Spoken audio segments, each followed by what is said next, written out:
Hello everyone. Di Hosea 4 dikatakan, umat Tuhan dibinasakan karena mereka tidak memiliki pengetahuan. Pengetahuan yang mereka tidak mengerti ialah pengetahuan tentang God. Artinya mereka tidak mengenal God.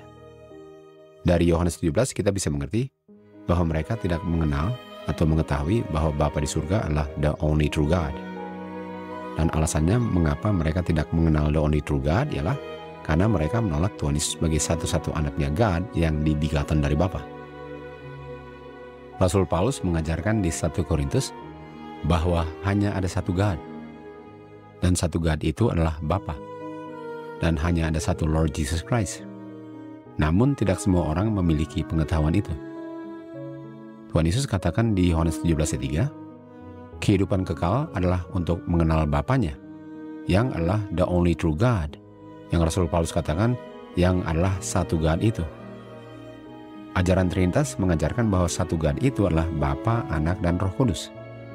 Sementara Alkitab mengajarkan bahwa satu God itu adalah Bapa. Dan Tuhan Yesus adalah anaknya God atau anaknya Bapa. Jadi berdasarkan apa yang diajarkan di dalam Alkitab, pengetahuan yang tidak dimiliki mereka yang akan dibinasakan, sesuai dengan Hosea 4 ayat 6, adalah pengetahuan bahwa satu God itu adalah Bapa. Ajaran apa saja yang mengajarkan bahwa satu God itu bukan Bapa adalah ajaran yang bertentangan dengan apa yang diajarkan di Alkitab. Umat Tuhan akan dibinasakan karena mereka tidak mengenal satu God itu, yaitu Bapa. Sekarang saya mau tunjukkan pengetahuan yang lain yang juga tidak diketahui umat Tuhan, selain satu God itu adalah Bapa. Di buku Selected Messages Volume 2 dikatakan, kematian Kristus di kayu salib adalah daya tarik yang menarik semua orang kepadanya. Dengan catatan orang itu tidak menolaknya. Daya tarik itu adalah kuasa kasih Bapa yang diungkapkan anaknya yang tergantung di kayu salib penghinaan itu. Kita tahu dosa memisahkan orang berdosa dari Bapa di surga.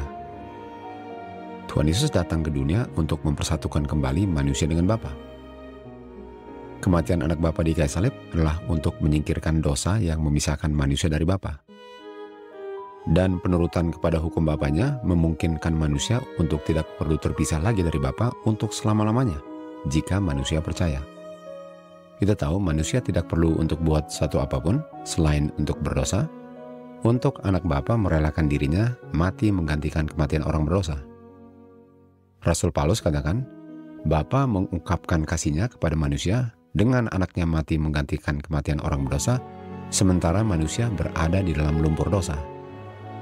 Sebelum Adam dan Hawa sadar akan perbuatan mereka di Taman Eden, anak Bapa sudah menggantikan kematian mereka agar manusia diberikan kesempatan lagi untuk menurut hukum Bapanya. Kesempatan lagi ini namanya second atau another probation.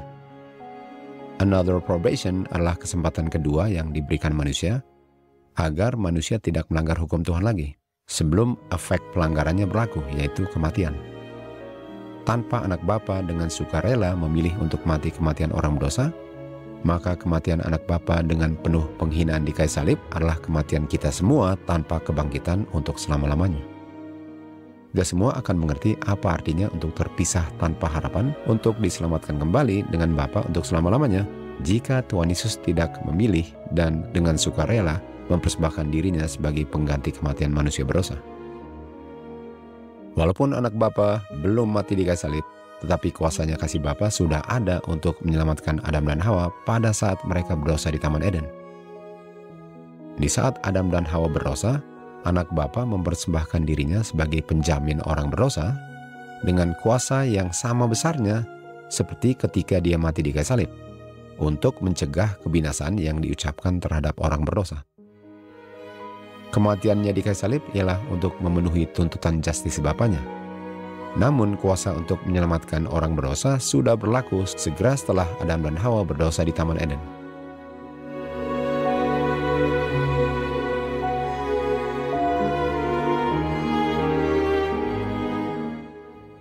Kematian anak Bapa sebagai pengganti kematian orang berdosa berlaku tanpa kerjasama manusia selain manusia itu berdosa. Namun kerjasama manusia dengan juru selamatnya dibutuhkan agar hukum Tuhan tidak dilanggar lagi. Kita tahu manusia tidak bisa menyelamatkan dirinya sendiri. Yang menyelamatkan adalah Tuhan.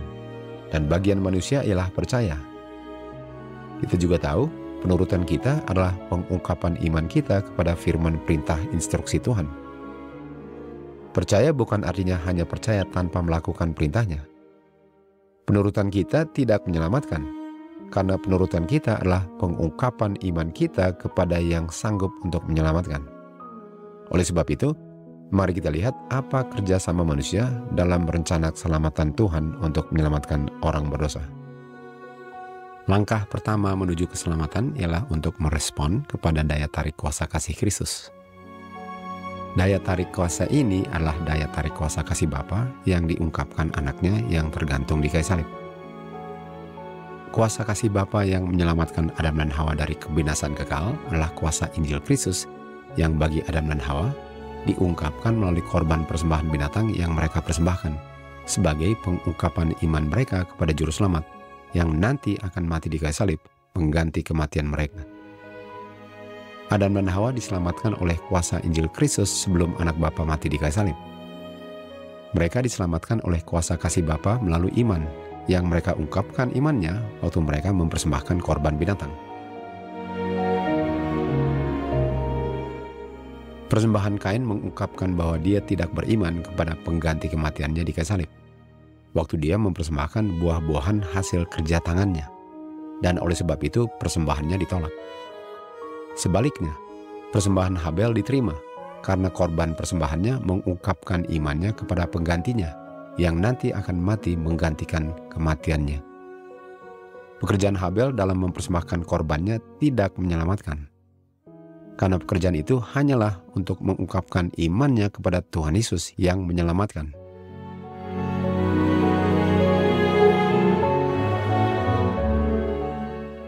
Melalui kematian anak Bapa, Bapa memanggil atau mengundang orang berdosa untuk bertobat, agar Bapa bisa mengampuni orang itu, dan menulis pengampunan terhadap nama mereka di buku catatan perbuatan mereka di surga. Bapa hanya mengampuni orang yang bertobat, dan pertobatan ini hanya dapat diperoleh melalui pengungkapan kasih-Nya yang diungkapkan melalui anaknya di kayu salib. Pertobatan tidak bisa dihasilkan sendiri oleh manusia berdosa, karena pertobatan adalah pemberian, sebagaimana pengampunan dosa juga adalah pemberian Tuhan. Pertobatan adalah hasil kerja Roh Kristus di dalam hati orang yang melihat dan mengerti arti kayu salib bagi dirinya. Tanpa kayu salib, tanpa kuasa Injil Kristus, tanpa kuasa kasih Bapa, mustahil bagi manusia untuk bertobat akan dosa-dosanya. Kuasa yang menyebabkan pertobatan di dalam hati manusia adalah kuasa Injil Kristus, yang adalah kuasa kayu salib, yang Adam dan Hawa sudah bisa lihat dan mengerti waktu mereka menyembelih domba dan menumpahkan darahnya.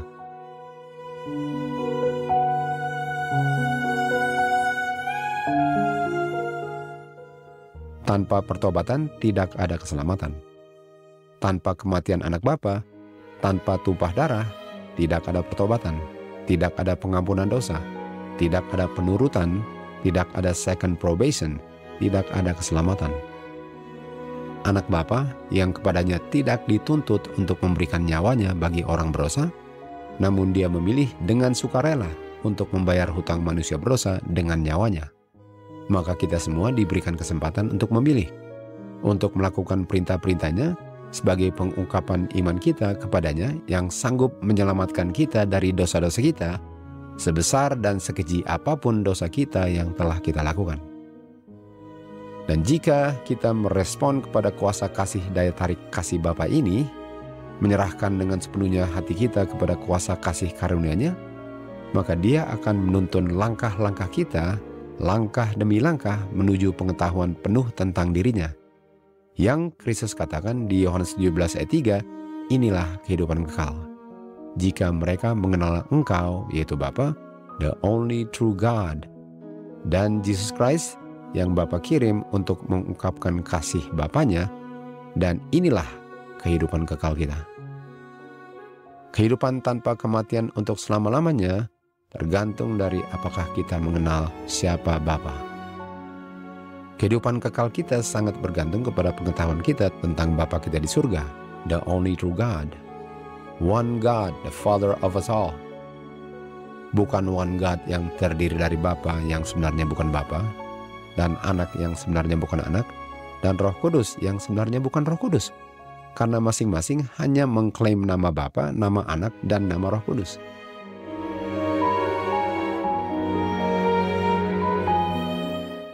The only true God adalah Bapa di surga.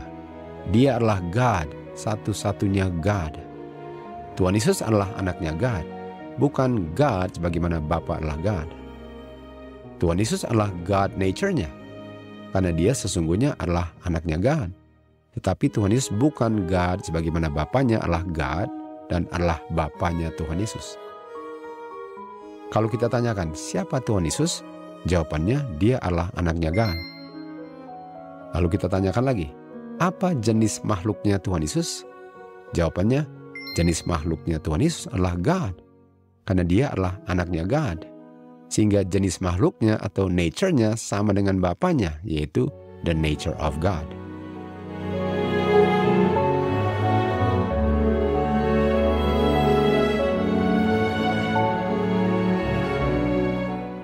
Umat Tuhan dibinasakan karena mereka tidak memiliki pengetahuan yang benar mengenai God, karena mereka telah menolak pengetahuan ini. Oleh sebab itu, aku juga akan menolak mereka. Pengetahuan yang mereka tolak ialah hanya ada satu God, yaitu Bapa. Dan pengetahuan ini hanya dapat diperoleh melalui anaknya yang dikirim, yaitu the only begotten Son of God. Sangat disayangkan karena tidak semua orang memiliki pengetahuan ini. Banyak orang menolak untuk mengakui bahwa kematian Tuhan Yesus adalah hal keselamatan ataupun hal kehidupan kekal, dengan mereka mengajarkan bahwa dosa manusia dapat diampuni tanpa tumpah darah. Mereka mengajarkan bahwa kematian anak Bapa di kayu salib ialah untuk memenuhi tuntutan justisnya setan. Dan oleh sebab itu mengatakan bahwa dosa dapat diampuni tanpa kayu salib. Jadi kesimpulannya, yang pertama, my people are destroyed karena mereka tidak mengakui bahwa satu God itu adalah Bapa. Mereka mengajarkan bahwa satu God itu terdiri dari Bapa, Anak, dan Roh Kudus. Ajaran yang sangat bertentangan dengan firman Tuhan yang mengajarkan dengan sangat jelas bahwa satu God itu adalah Bapa. Dan yang kedua, my people are destroyed karena mereka menyangkal kematian anak Bapa sebagai kematian yang memenuhi tuntutan justice Bapa di surga. Sebaliknya, mereka mengakui bahwa kematiannya ialah untuk memenuhi tuntutan justisnya setan. Jadi inilah kehidupan kekal agar mereka mengenal Bapa, yaitu satu God itu, yang memberikan anaknya untuk mati kematian yang memenuhi dengan sempurna tuntutan justisnya Bapa, bukan justisnya setan. Injil Kristus telah dikabarkan kepada kami di akhir zaman ini, sebagaimana telah dikabarkan kepada mereka juga dahulu kala. Namun firman yang dikabarkan tidak menghasilkan keselamatan bagi yang mendengarnya, karena mereka tidak percaya apa yang mereka dengar. Oleh sebab itu, janganlah mengeraskan hati kita di saat Injil ini dikabarkan, because tomorrow may be too late. Karena bisa saja besok hari sudah terlambat. Pertanyaannya, berapa banyak orang percaya kayu salibnya Kristus sebagaimana yang diajarkan di dalam kitab sucinya? Kayu salib adalah janji jaminan mahkota kemuliaan yang tidak pernah akan lenyap bagi semua orang yang percaya. The cross of Christ, this is eternal life. Kayu salib Kristus, itulah kehidupan kekal. Karena kayu salib Kristus mengungkapkan ada satu God yang mengirim satu-satu anaknya yang dibegotten, dan itulah kehidupan kekal. Karena kayu salibnya Kristus memenuhi tuntutan justice the only true God. Dan hanya the only begotten Son of God yang bisa memenuhi tuntutan justice Bapanya. This is eternal life kalau kita mengakui kebenaran itu. To God be the glory.